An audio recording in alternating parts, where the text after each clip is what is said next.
Thank you guys for joining us. This is the Good Things Jackson Show. I'm your host, Brad Kamikaze Franklin. I want to welcome everybody out to our show again. Of course, this is the show where we talk about all things positive. If you're here to hear anything negative, this is not the show for you. We're here to talk about all things that are going to be pushing our great city forward, because our city is indeed great. We're going to be changing the narrative, and although we are about positive things, there are a lot of things that are negative out there about the city of Jackson, but we're going to talk about them today, as a matter of fact, and very glad to have our guest in studio. But before we get to that, of course, you know, we have been having a lot of discussions about what's been happening in our legislature. You know, I have been saying over and over again through several shows that we need to be very diligent about paying attention to what's happening at our state capitol, because that's where our laws are being made. And we have been lucky that we've had a lot of the people that represent us that have been willing to come on this radio show and talk about these bills, especially those representatives and senators from the Jackson delegation that have been on this show to be able to talk about it. If you are following the Good Things Jackson Facebook page, you can follow on Facebook page, and you can put some questions down and some comments if you want for our guest. And I would like to right now, while we are live on the radio and while we're live on Facebook, I want to give an open invitation to Representative Trey Lamar, to Bryce Wiggins, to Delbert Hoseman. You have an open invitation to come on the Good Things Jackson show and talk about these bills. Unfortunately, you guys have only been going to Super Talk and the Magnolia Tribune, and you've only been talking to media outlets that have been favorable to what you guys are doing. I want to give you a platform to come on the Good Things Jackson show and talk about House Bill 1020, talk about the changes, talk about the amendments, and actually talk to the people who these bills are going to affect. Our guests that we have on here today do not confine themselves to just one media outlet. Both of these gentlemen have been on Super Talk themselves, even though they are, I guess, technically across the aisle from a lot of people who listen to those media outlets. So once again, Trey Lamar, Bryce Wiggins, Delbert Hoseman, I want to give you the opportunity and invite you to the Good Things Jackson show on Sunday, where you can speak to the entire central Mississippi area. You can talk to all of the people that are going to be affected by these bills. If you believe in them and you honestly believe that they're good for Jackson as they stand, or as they stand with these amendments, then you have no problem coming on this platform and facing the citizens of Jackson and talking about them and explaining why you think these bills are good for Jackson, and why you think at the end of the day our mayor needs to sign that MOU. And for those of you that don't know about this MOU, they need the mayor to sign. Of course, there have been some amendments that have been made to House Bill 2020. And we have Senator David Blount and we have Senator John Horhn here, who are going to join us today to give us some updates. Gentlemen, thank y'all for being here. Thank you, Brad. It's great to be here. Thank you. We appreciate you guys, man, and I appreciate every time I call you guys, you're willing to come in and talk to the citizens, and I know that they appreciate it as well. Let's get some updates really quick. House Bill 1020 has caused a lot of controversy in the legislature, caused a lot of controversy in the city of Jackson. Everybody's talking about it all over. I think this has been one of the first times that I've ever seen a set of bills that have been passed in our legislature during session that has just had the entire city in an uproar.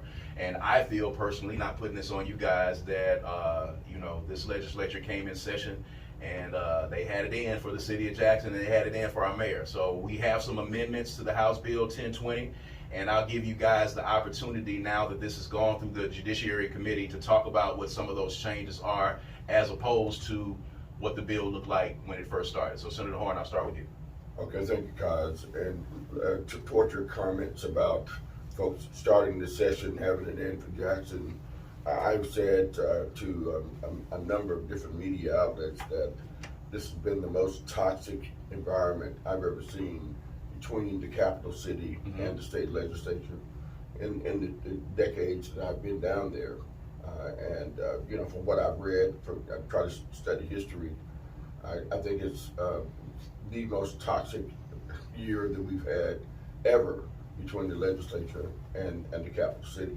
Wow. And having said that, you know, a lot of that goes back to regionalism, to urban versus rural, country versus city, and then it went to Democrat versus Republican, black versus white. And so we've seen a number of bills be introduced during this session by both Republican members of the Senate as well as members of the House that we feel are aimed at attacking the black leadership in the city. And so for that reason alone, we have to oppose it, have to oppose a lot of these pieces of legislation. Some of the issues are legitimate issues, but the methodology by which they're trying to go to come up with a fix, we don't agree with. Right. And so 1020 is a good example of that. We all know that we have a huge backlog of criminal cases that need to be adjudicated in our circuit court, primarily in Hinds County. Absolutely. And for the last couple of years, the state has been helping us to do that adjudication in a respectful manner, where special judges have been assigned to do the backlog, and they've been working diligently with other judges, with the lieutenant governor's staff, with the speaker's staff, with the Supreme Court justice, and with our district attorney to try to clear that backlog, and it's working. Right. So why would you come all of a sudden and want to name all these permanent judges that the Supreme Court Chief Justice would name? The Attorney General would vet them and cut out the city of Jackson entirely on a permanent basis. Right. And so that's been a big point of contention for us. And I think the key thing that you're saying there, that is permanent. This is not something that has a finite end on the end of it. This would be going forward. It would go for the foreseeable future, and that doesn't make sense to us. We're talking about a backlog. Clear the backlog up and dismiss these folks and let them go on about their business. Right. Senator Blount, so these amendments that are happening, you've had a chance to take a look at all of them. Give us some of your views on where the bill is now juxtaposed to where it was in the very beginning. Sure. Well, I'll be happy to do that, but before I do that, I want to say one thing. What these people who are doing this want to talk about Jackson, because they don't want to talk about the hospital crisis. They don't want to talk about the welfare scandal. There's been nothing to reform DHS. There's been nothing to expand health care. The focus of the people who don't live here has been on the city of Jackson. Right. And if there's been no consultation, certainly on the Senate side, I think that our House friends, our House colleagues from Jackson will tell you the same thing. There's been no consultation with those of us who live here and represent the area. Right. So, I mean, the worst example that I can think of was this bill by the same author who was authoring House Bill 1020, which would take away the 1 cent sales tax money that paves streets and put it in the water account. Right. So, I mean, we got enough water to fix the water. Yeah, we got money to fix the water. That account has $800 million in it. Right. That's the one account that doesn't. Right. And so I mean, if you just talk to anybody who lives here, and they see that the streets need paving and this program is working, and Senator Horhn was very instrumental in getting that passed. And the first Mayor Lamumba was actually the person who got it over the finish line. That's just an example of anti-Jackson legislation that just doesn't make any sense. If you talk to anybody who lives in Jackson, they would tell you that. Right. As it relates to House Bill 1020, the bill as originally introduced in the House would do exactly what Senator Horhn just said, which is set up a brand new court system of unelected people with unelected prosecutors. And this is the thing that is blatantly unconstitutional about it, to my mind, is it essentially gives two different standards of justice for different parts of the city. And so if you live in one part of town, you're going to get one level of access to the courts. Right. And if you live in another part of town, you're not. Right. And that is just offensive and unconstitutional on its face. Look, the Capitol Complex District is a street paving program. That's what it is. It passed with the support of the Jackson delegation because it's paving streets. Right. It is not a city within a city. It is not a judicial district. It's a street paving program. And that provision, and none of the 4 senators from Jackson are on the Senate Judiciary Committee, Judiciary A Committee. Right. But all of us were there in that meeting, and that provision has been taken out. Senator Horhn has a detailed list of the comparison between the bill that passed the House and the bill that has passed the Senate committee and is awaiting action by the full Senate. The bill is still flawed, and we're still against it. Right. But a lot of the whole CCID court system thing was taken out by the committee, and I'll let Senator Horhn go into more detail about the differences. So talk about those differences, Senator Horhn. Yes. So before there were going to be 5 permanent judges, and now there are 5 temporary judges who and right now in the system, there are 4 judges, if I remember correctly, Yes. that have been set up, appointed by the Supreme Court Chief Justice. They've been working for the past 2 years. So, and there's another 4th judge, a 5th judge slot that could be filled. And so what we do in this bill is we make those slots, we make them explicitly temporary, and where they sunset and go away in December of 2026. Now, there are 4 permanent circuit judges in Hinds County right now. We're in District 7. And so we would, at the end of 2026 and starting at the beginning of 2027, we'll have a 5th judge who will be in District 7's Sub-District 5 place and run as a 5th full-time permanent. And that person would be elected. Who would be elected. Yep. And have to be a resident of this area. We also, in the bill, establish 3 permanent assistant district attorneys in the bill, which the DA said he's needed. And we have, in the appropriation process, given him those 3 ADAs already, but we make them permanent in this bill, which is what he said he is wanted. We also provide 3 permanent public defenders who would be a part of the county public defender's office permanently. And then on the county judge process, we add a couple of temporary prosecutors to help the county prosecutor deal with the backlog that he's facing, and they go away in December of 2026 also. Right. Now, one of the things that I think a lot of people aren't aware of, and I know you guys are aware of, when people talk about this backlog, one of the issues is the crime lab. Crime lab being underfunded and understaffed, and a lot of people don't realize that. Is there anything that, you know, is in this bill that is going to help that issue as well? There's nothing in this bill, but over the last few years, we've been making improvements to the crime lab in terms of facilities as well as personnel. That's an ongoing process. We're not where we need to be yet, but in this particular bill, there's no additional resource put to the crime lab. Okay, so now let me just mention two other things that are in this the bill. The bill as it is has passed the Judge committee, which is the body cameras on their uniforms would be a requirement. We want to make it explicit that they have to have that body camera turned on if they're in an interaction, and that they have to have cameras in their vehicles, which is not a part of the bill right now. And lastly, there is a provision that was included in both bills, the House version of 1020 and in the Judge A version, that the Capitol Police would have a jurisdiction over the entire city. They're right now just in the CCID area, but they'd have police power and authority in the whole city. They'd have to put there would have to be a memorandum of understanding put together between the Department of Public Safety and the City of Jackson. We would like to see whatever MOUs include the sheriff, but also that if there isn't an MOU signed, we don't want it to fall back to where the Public Safety Department is right all the time. Right. So we got to tweak that a little bit. And then there's a requirement for anybody who wants to hold a parade or a demonstration or a march. They got to get a permission slip on a piece of sidewalk that's adjacent to state-owned building under Capitol Police. That they'd have to get Capitol Police approval. Right. And we don't think that should be the case. That they should just go through normal channels to get a permit. Exactly. And those sidewalks technically belong to the public anyway. Go ahead.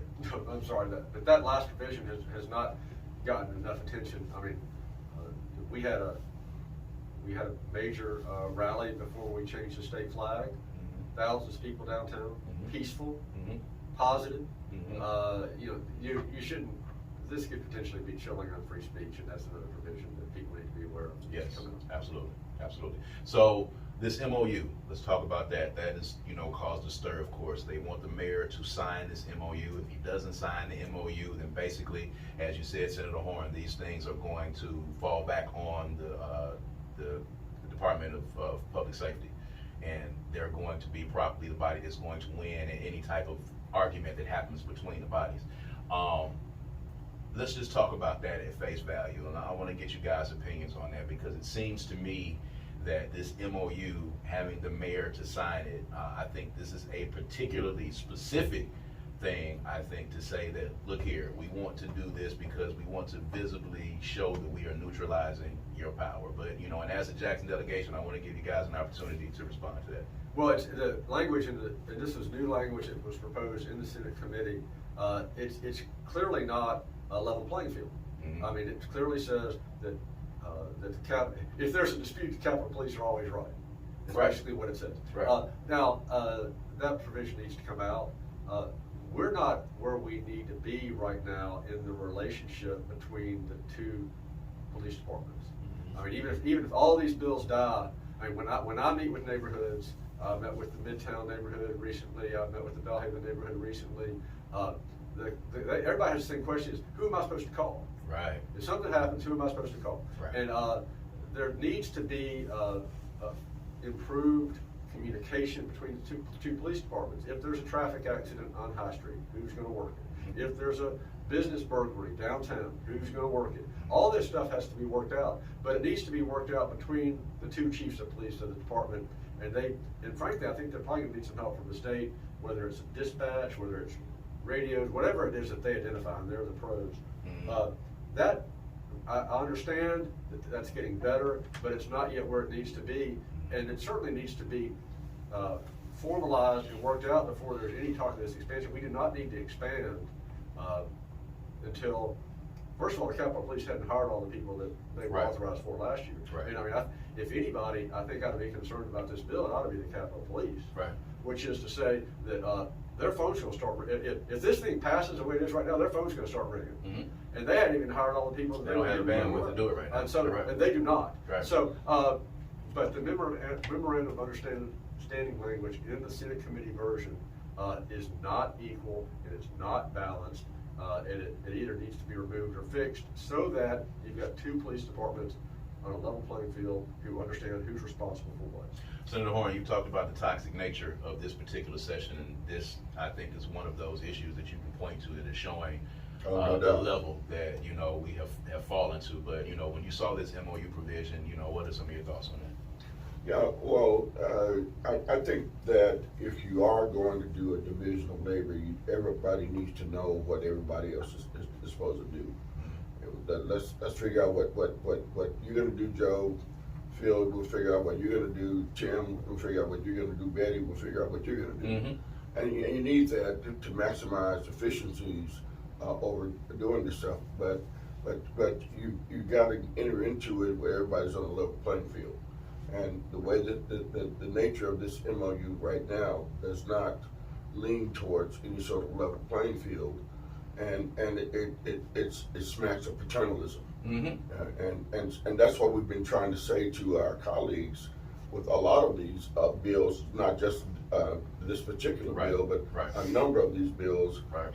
have this noblesse oblige a smell to them that, oh, well, we're going to do this because we know what's in your best interest. Right.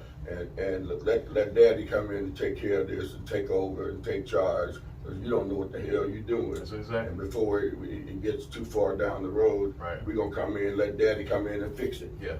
And yeah. it's the white man's burden, you know, that whole attitude that we saw in the 18th, 19th, 20th century. And I guess it's still with us even in the 21st century. It is.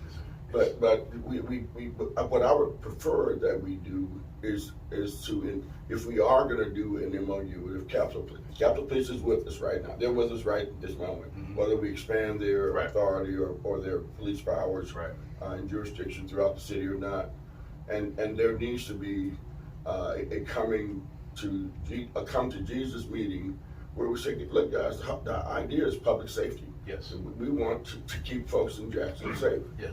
And JPD, there's some things that you do a lot better than we'll ever know how to do. Mm-hmm. Why don't y'all keep doing those? And then here's some things we think we might be able to help y'all right. with.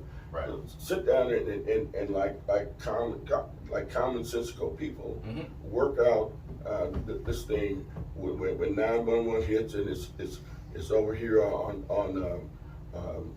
Arlington. Mm-hmm. Is that going to be us or is that going to be y'all? Mm-hmm. We worked that out. Mm-hmm. But to not play in the sandbox, and what we hear is that the rank and file members of Capitol Police and JPD and the sheriff's deputies work well together. The rank and file folks. Mm-hmm. It's the folks at the top who can't get along. So with Sheriff Jones being the highest ranking law enforcement officer in the county, you know, why is the sheriff's department and why is he not involved in these conversations? Because when you talk about deferring to the Department of Public Safety, it seems to me if you've got Sheriff Jones here and these things are working, why would he not be the deciding factor in these issues? And we made that point as well, that this is not a well thought out MOU configuration.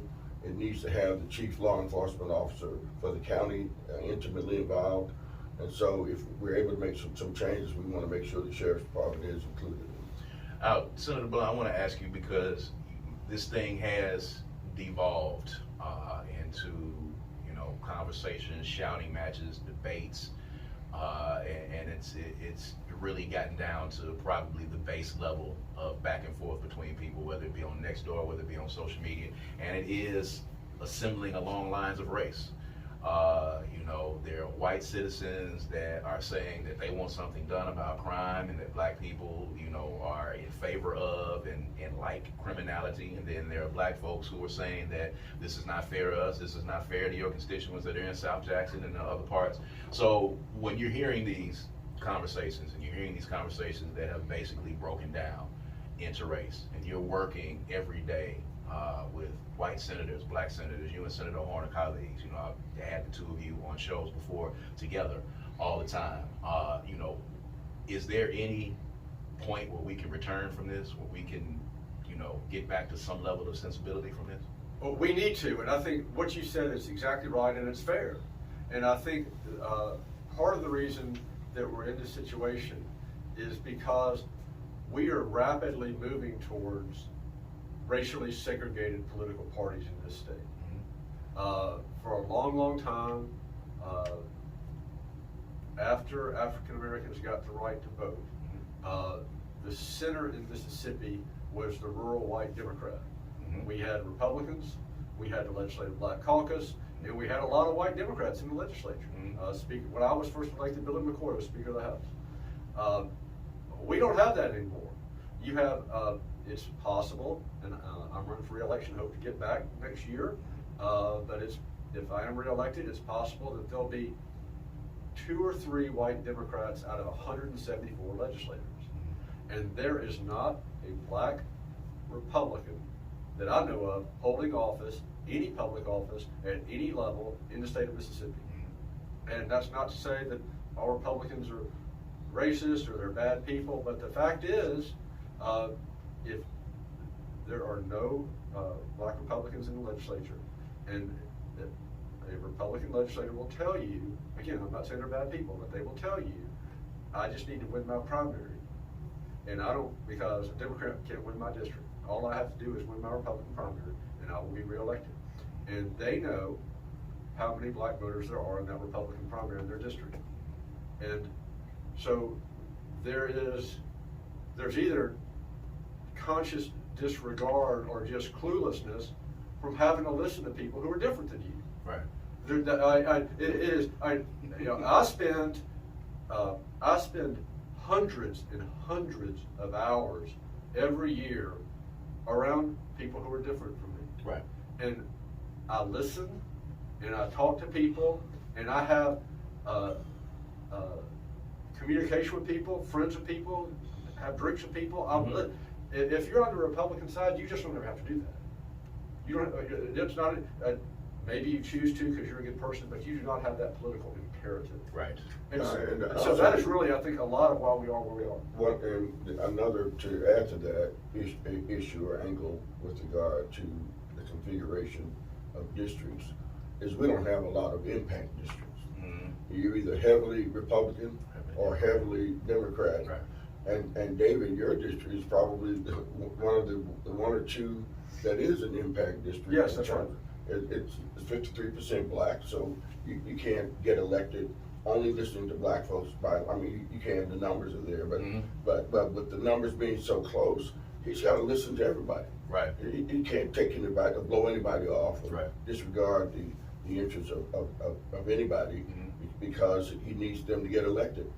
In this super Republican majority environment that we find ourselves in the Senate, these guys don't have to do that. Right. On the House side or the Senate side, Right. they have a super majority. So you know, and I often look at folks fussing at us. You know, we're trying to push our positions, and we're getting our butts whipped every week in and week out. And folks are disappointed with us saying, y'all need to work harder. You need to do better. The numbers simply are not the there. The numbers are not there. Simply are not. The numbers, just real quick, the numbers in the Senate are 36 Republicans and 16 Democrats. Correct. Those are the numbers. Correct. So let me ask you guys this before we go to break, because I do want to talk about Medicaid. I do want to talk about the hospitals closing as well. But not Senator, but Trey Lamar introduced this bill, and I don't know of the rule of thumb or the code of conduct within the legislative body, but from what I hear from people, that when you're trying to introduce a bill in an area that affects other people outside of your area, it is customary that you have a sit down and you have a conversation with people who are actually representing people that are in an area that you're trying to introduce a bill in. Yep. That did not happen this time. Is there a particular reason why you feel like that happened? Is anyone saying, hey, this is against, what we have done traditionally? And I know there's some people on both sides of the aisle that are saying that this is not how we really do business. So why do you think this happened this time? Well, again, I think it goes back to that white man's burden and paternalism attitude that some folks have, and the statement was made on our side on another bill that was an anti-Jackson bill, that I'm doing this because this is my capital city. I own property here. I come here for months out of the year, and I'm entitled to do here. And my retort to that was, you might come here and have some property down here, but you don't represent a single person down here. Right. We represent these folks down here, right. And you didn't ask us. Right. And so, and I think that there was a decision that they were just going to spring it on. They were planning it. They were going to work on it, roll it out, and spring it on us, and we'd have to just suffer with the consequences. They didn't realize that the uproar that was going to happen from it happened. And just, I think we're going to break, so just to kind of summarize where I think we are. The House bill is completely unacceptable, the bill that passed the House. The Senate committee version removed what we thought was the worst provision, which is the CCID core business. But it is not, even in its current form, it's not over yet.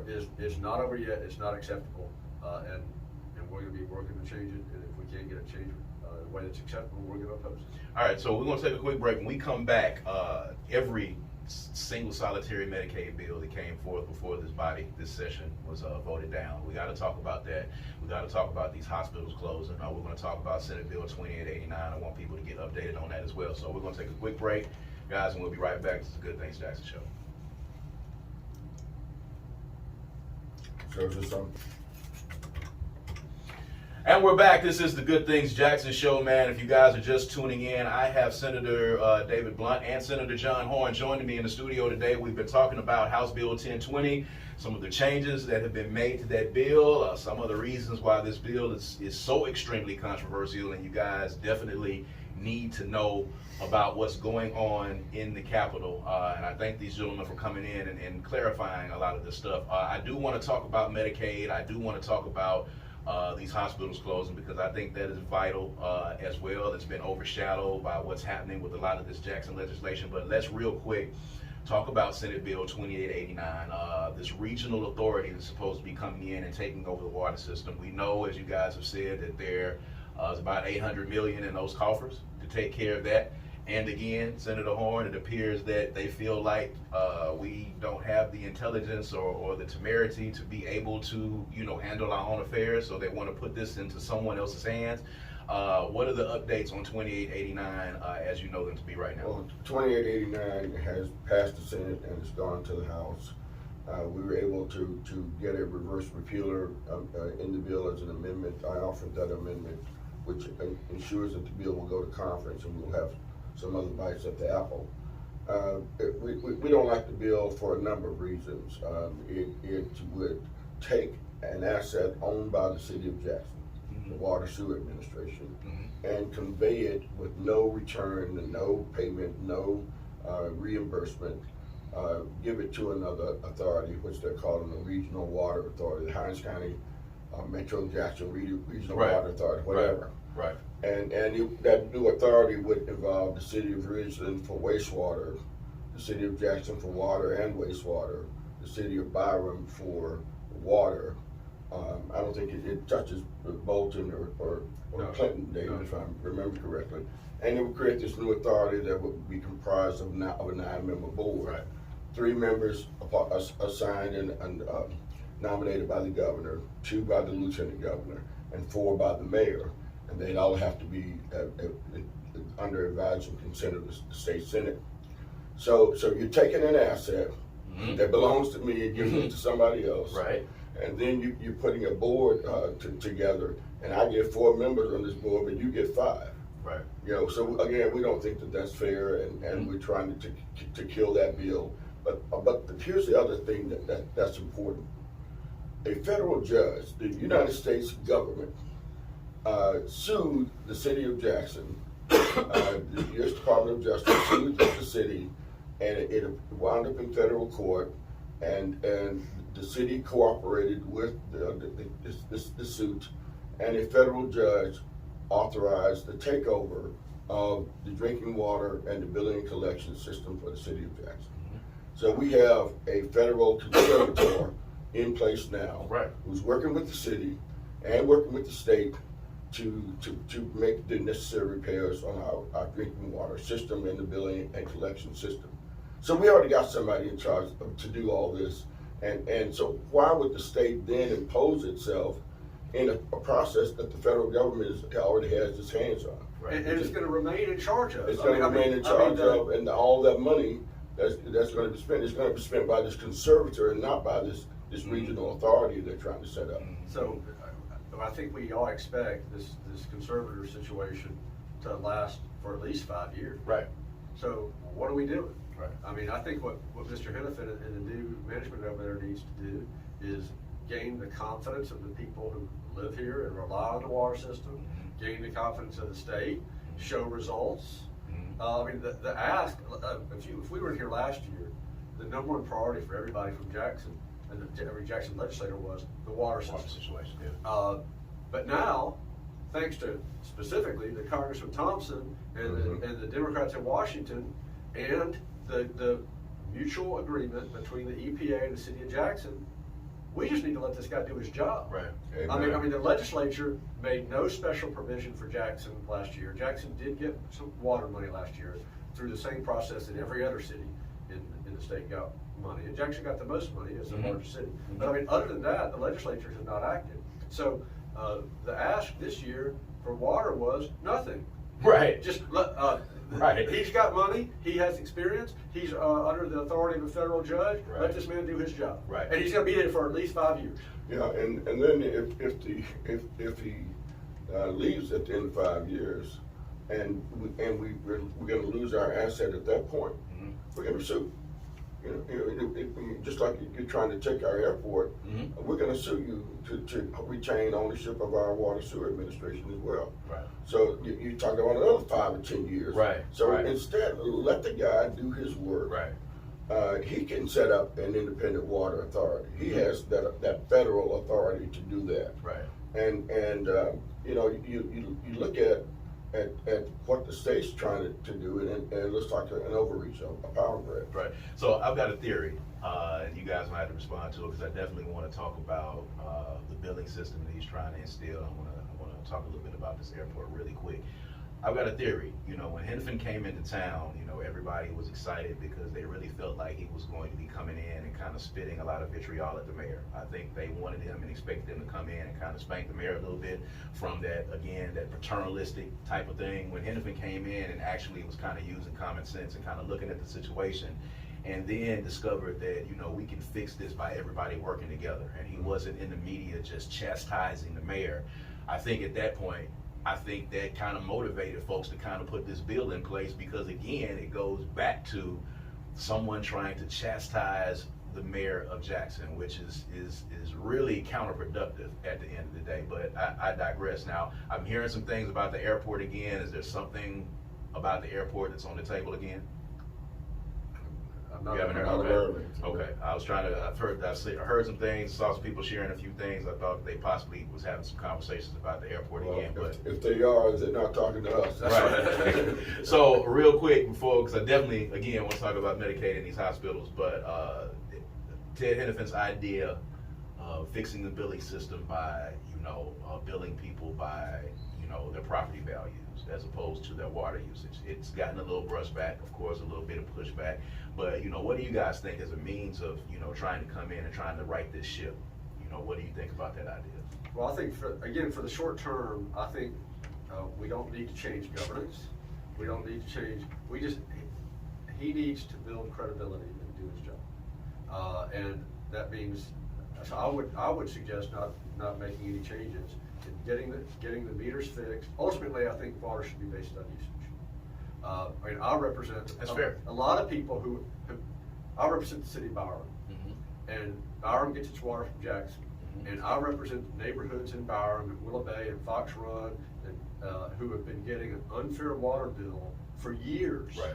Because and they have no recourse. They don't live in Jackson. They don't vote for the mayor. They don't have a city councilman. Their water rate is unfair, but because they get their water from Jackson, they have no political voice.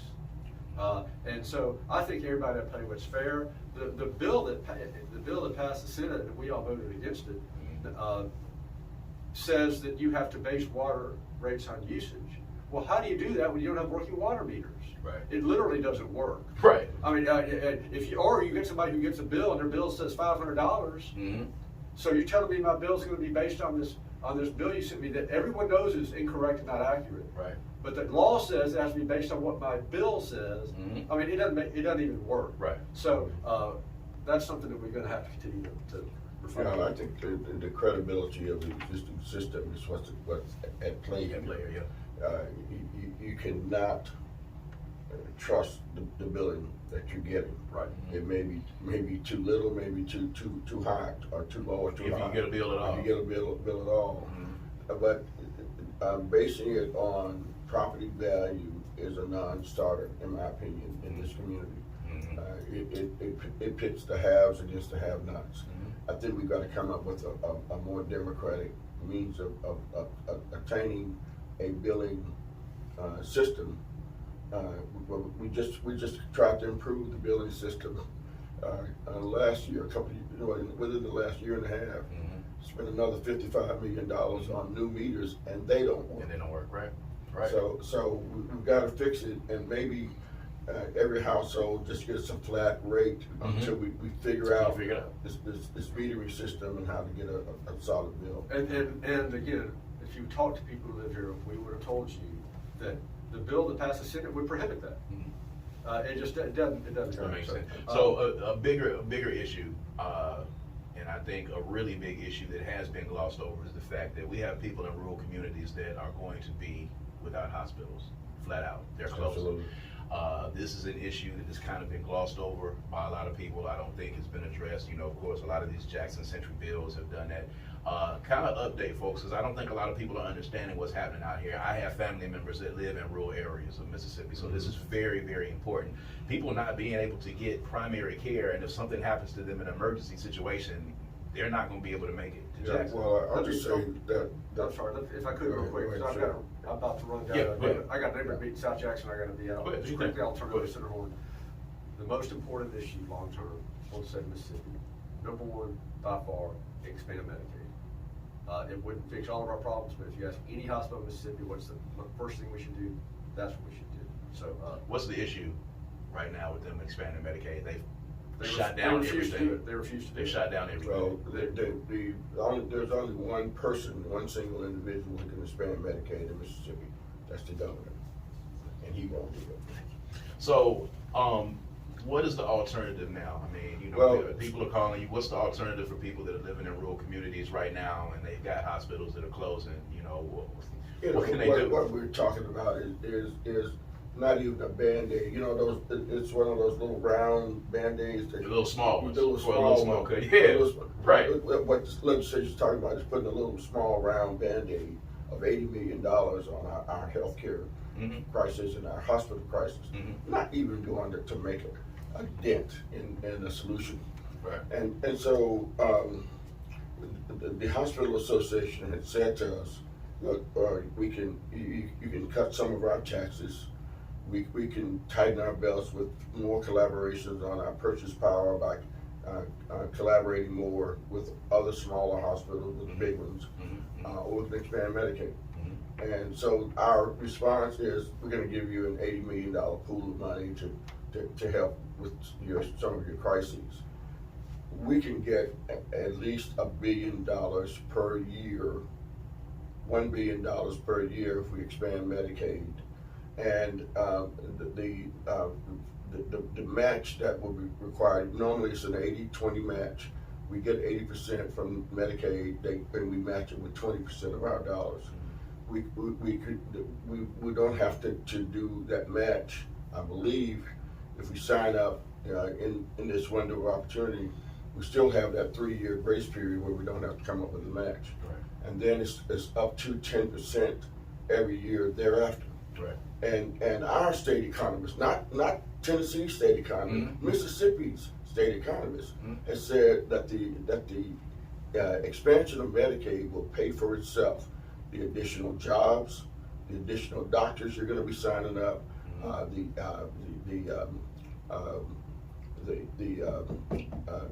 what's the word? The indirect impact as well as the direct impact. It's going to create at least 9,000 additional jobs in the state. Yeah. Those folks are going to pay state taxes, and they're going to pay state income taxes. It will more than pay for itself if we were to expand it. And it's all partisan and political as to why we don't. Right. And it's almost criminal in my opinion, because I hear about citizens that couldn't get to the hospital quick enough and they died on the way. Right. And you know, I actually talked to the folks like the Southern Poverty Law Center and the ACLU, said, can we sue the government for not providing access to health care because they're not expanding Medicaid when they have the resources to do so. Right. And we don't have standing to do that. Right. So, talking about the state and talking about them not wanting to expand Medicaid, one of the issues that you and I have talked about in previous conversations, talking about all of the property that the state has in the city of Jackson and the money that could be raised, you know, payment in lieu of taxes, and those discussions have come back up again when we're talking about the CCID and all those things. I'm gonna get back to that in a second, but where are we with that? Have there been any discussions about that? You know, what is being talked about right now as, you know, trying to develop and trying to be able to generate some revenue from these buildings that are just sitting here untaxed? Well, Jackson's issues about property tax collections are many, and they're great. And we have a lot of blighted property and tax forfeited property that the state owns now, that the city of Jackson owns, that's not on anybody's books generating any revenue. We've got all these churches in town that don't pay property taxes. We have education buildings, public education buildings that don't pay taxes, and of course local and state government, especially state government in our capital city. And I did a study back about 25 years ago about that, and at that time the state owned about, I think it was $4 billion in property tax in the Capitol complex, just in the Capitol complex, not the whole Capitol complex improvement district. Right. About $4 billion, and if if the city of Jackson were getting revenue off that property tax, it was somewhere in the neighborhood of over $100 million that we'd be getting, that would more than cover our city government needs, but we couldn't collect it. So the closest that we've come to that is CCID. Mm. The CCID takes sales tax money. Every city gets 18.5 cents of every dollar that's spent on sales tax in the city, in the state. So in the city of Jackson, that amounts to $60 or $70 million would be my guess, maybe a little bit more than that, but it's more than that, a lot more than that. By example, when we passed the 1 cent sales tax, that extra 1 cent sales tax that we collect generates $13.5 to $14 million a year that we spend on street resurfacing. The CCID money, we take 6% of the money that is collected in sales tax that would ordinarily go to the state. 6% of it, in addition to the 18.5% that the city keeps, the state keeps that but puts it in a special fund for the Capital Complex Improvement District. And it's mostly for street repairs. It can go for public safety and also for beautification. Now, there's a suggestion that I think, if I'm correct, that was made to take all of those monies that would be used for street repair and to put them directly onto water. That was the bill regarding the 1 cent sales tax. Okay. Completely separate deal. But to take our 1 cent sales tax, that $13.5, $14 million, and put it all on water improvement. We got the money to do water. There. So Right. the money's already there. Right. That was just a punitive poke my finger in your eye piece of legislation that the House came up with against the city. Okay. But the CCID money generates that 6% generates about $10 million a year, and that is held by the Department of Finance and Administration, and they administer that program with an advisory board's consent. Right. Talk a little bit about, because I think people need to know the history of the CCID and how it was created. You were kind of there. I remember back, before Charles Tisdale actually passed as the advocate, he wrote several, articles and columns about, look out for this capital city complex and what this capital city complex is going to eventually become. And you talked earlier about it, particularly, or Senator Blount talked about earlier about it particularly being, created to help pave the roads and kind of like be a beautifying thing, and kind of give people the history of the CCID and how we got from point A to where we're at now, where they're trying to carve out. Yeah, and to your point about CCID and the conspiracy theory of a takeover, it really started when we did the JSU Metro Parkway. It goes back that far. Mr. Tisdale and Senator Kersey, they had a theory that if we did that JSU Parkway, that was the first major step into a white takeover of JSU. Wow. And I was the author of that bill, so I caught hell. Wow. I'm just trying to build a road, man. Right. Right. Trying to improve the connection between downtown and the university. Right. So those theories have been around for a while, and the whole impetus for CCID was on that very thing that you talked about, all the real estate that's in the city that's not subject to taxation, and that the city needs some other source of payment in lieu of taxes from the state to help cover some of these costs, because we've lost 100,000 people, but we still have the same number of streets, the same number of sidewalks to take care of as if we had 250,000 people when we have 150,000 people here now. So we wanted the state to do a payment in lieu of taxes, and the closest we got to that was CCID. So that $10 million, the 6% diversion of the state's general fund money that's collected in the capital city is put into this fund, and it's about $10 million a year. It can go up as revenue goes up, and we knew it was a bumpy ride and a precarious ride that we're on, because it can go south real easy. Yeah. And as we're seeing now, right? So it was just an effort to try to get some additional resources, because the other side of it is the state doesn't trust the city any more than the city trusts the state. Right. And the issue of trust is the thing that we've got to get to at some point if we're ever going to get ourselves out of this hole.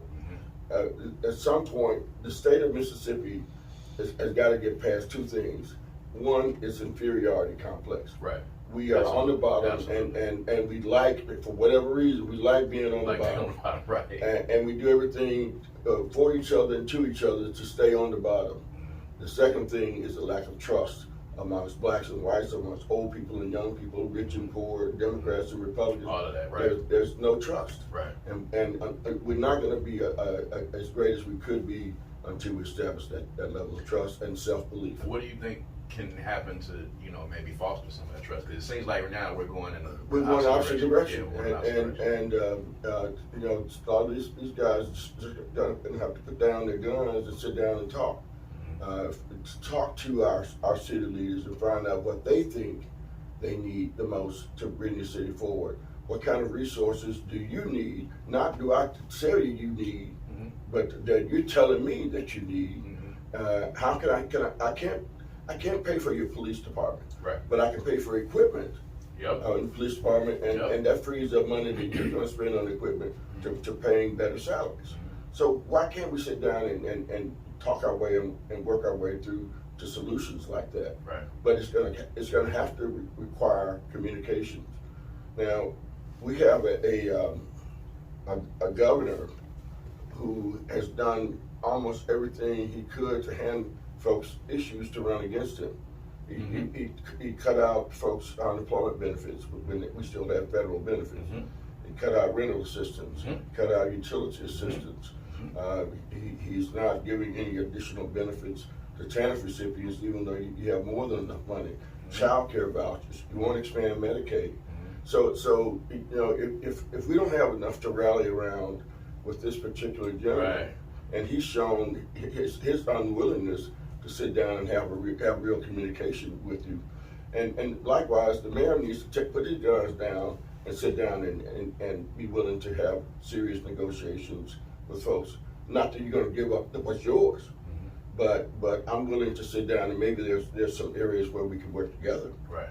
But as long as we're shooting at each other, there's not going to be any progress. Now, you led a press conference, and I shared this on Twitter myself, where you eloquently broke down instances, because when people say, Jackson, Mississippi, we're trying to give, I hear this all the time, we're trying to give you help. Why won't you let us help you? Why won't you let us give you this help? And you so eloquently, explained how we have asked for help in the past, and you kind of broke those things down. I think it's important that people hear this information, but Jackson has not been just sitting pat, not trying to do things about his issues. Well, Jackson could do a better job of articulating what his needs are. We could do a better job of putting a comprehensive plan together and so on and so forth. But we have given our colleagues in the legislature, year in and year out, time after time, a series of asks that could be of great benefit to the city. And yet, we've gotten a few crumbs here and there. The money follows the party. And in Mississippi, the Republican Party is large and in charge. Right. So in fact, one year I said to the leadership of the legislature that our bond bill had been weaponized for the guy who's running for his next office. And that didn't endear me to him to this day. But we have not gotten any state money from the legislature that's come from the state of Mississippi, general fund money or bond money, since 2009. Now we've gotten money, and I mean for infrastructure, infrastructure, since 2009. And that was when we had the big ice freeze when Harvey Johnson was mayor. And the governor and state then treasurer, who was then Tate Reeves, initially refused to issue the bonds to the city. But now we've gotten money from the city. Don't get me wrong, since then, but not for infrastructure. Now, if it was infrastructure, we passed the 1 cent sales tax to tax ourselves. Or if it's infrastructure, CCID gets, but we don't get that money. The state gets that money. We help with the revenue, the emergency declaration back in the fall. Yeah, you did. That was emergency money, but we got reimbursed for that money from FEMA. So money from the state of Mississippi for our infrastructure, we haven't gotten since 2009. And that tells me a whole lot about what the state's heart is. Right. Charity begins at home and spreads abroad. Right. And they're not investing in our capital city, Right. our state leaders are Right. not. And the fact they're doing everything they can to build up every area around the capital city, Right. using state dollars for infrastructure. We're building Highway 25 out there in Flowood and Brandon, and that's created all that growth and development.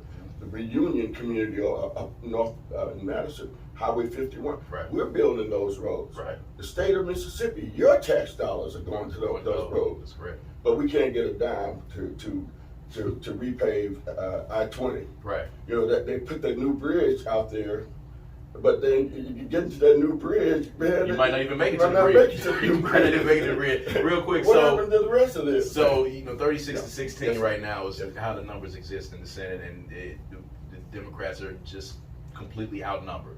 So there's no other way to put it.